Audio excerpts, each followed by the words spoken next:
Good afternoon. This is the House Appropriations Committee. It's still Friday, January 23rd, 2026. It's 3 o'clock. And we have had a moment to digest and think about the numbers and had some conversations. And so now we're back to try to get to some final agreement on where we want to go with these things. So do you have some things you want to talk about do you guys have anything you wanted to offer or change? No, a couple of us just looked to make sure that we had checked off everything that was on our list, especially those new items that were brought up and that you discussed earlier this morning in terms of the accountability courts, for instance, and the Vermont Reads and making the decisions.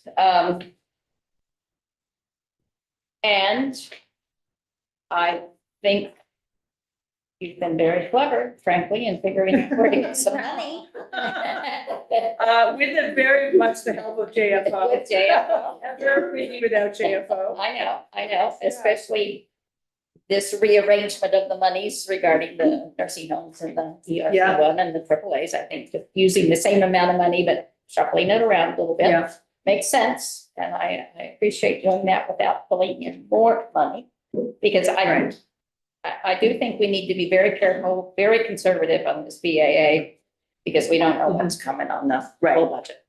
And we need to save as much as we can. Great. Okay. Thank you. Thank you for that. The other thing that, by the way, we looked at sources of funds at one point. I'll just because I thought of it when you said that. At one point yesterday, we talked about the criminal records check fund and leaving it a deficit for $1 million. And we opted not to do that because we were able to find other sources, and it's better to not leave it in deficit if we don't have to. So it's we are getting going to funded. pay it. We can decide. I mean, that would be, if we don't, that's another $1 million. But at this point, I think it's probably more fiscally responsible to do that. So I agree with that. I would rather do that. One concern, because I was looking through my old notes, is the fact that I'm not sure what loophole or what mechanism we're using to go and have state money pay for Section 8, because it does appear to be something that was, they don't want this, the feds don't want us to go and subsidize this for whatever reason.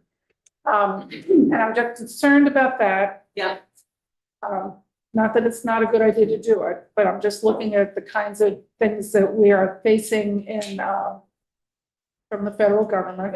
And I don't want to have us prompt something that's going to come back So on us. if you don't mind holding that thought, we have Cameron coming in probably at 3:30. He can come in a little earlier if we finish this part up and talk to us about the language for Section 8. So that because we all want to be careful. We don't want to mess things up. Yes. That's out. So more to come on that. Okay. All right. So we also talked about a couple of things on our end, and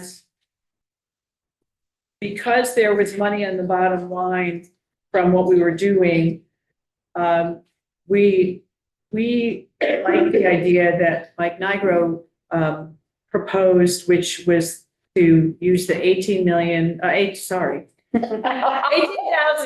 the remaining 18,000 from the Recovery Center, the misuse fund, and then take and then use 192 of the 360 to fully fund them where they were, because that was what we had promised them. So that was where we went on that.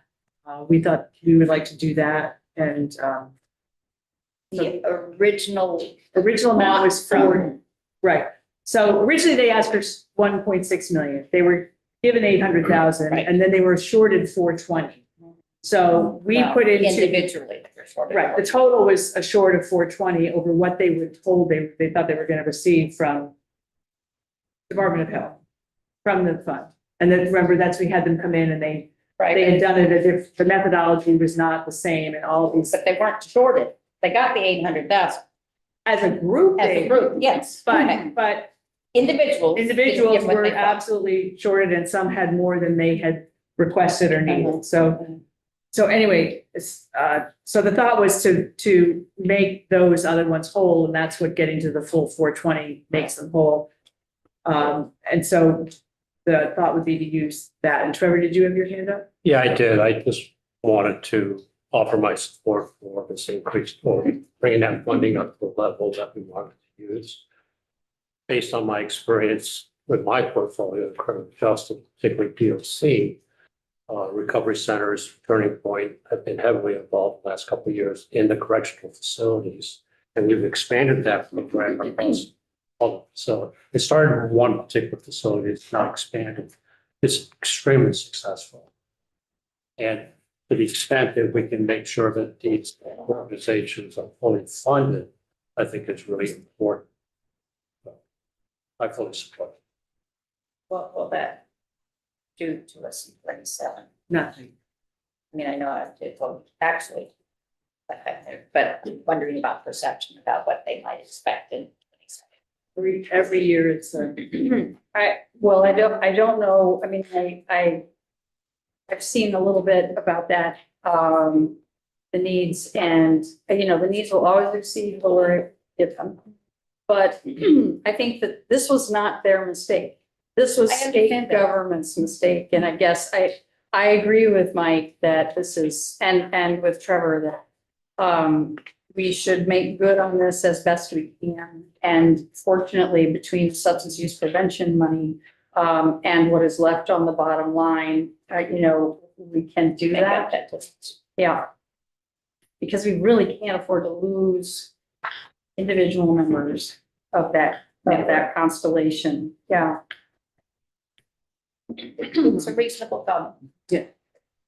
I'm good with all of it. I think there might be still a little bit on the bottom line, right? there is still a bit on the bottom line.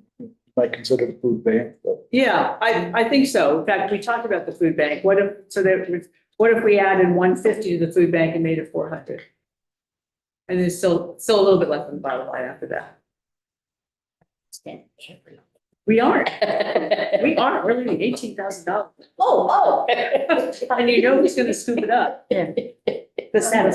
We Yes, have. they will find it. So would that work for you guys if we did that? Okay. Okay, we're gonna give 150 from the bottom line of the substance use, the cannabis money, the excise tax money, to food bank. That makes it. That makes it 400. And then the recovery centers will fully fund up to the fully fund the 420. 210 plus 18, 18 plus 192. and that comes from, The 18 comes from the rest of the substance use, and the 192 comes from the bottom line. bottom line. Yeah, so we would end up with $18,000 left on the bottom line, so we didn't spend every penny. Okay, we good?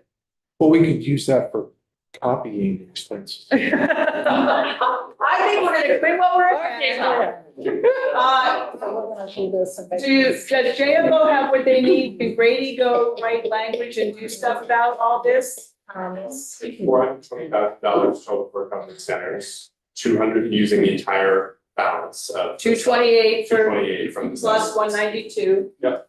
And then add 150 to the food bank. Okay, and so we can tell Grady the language.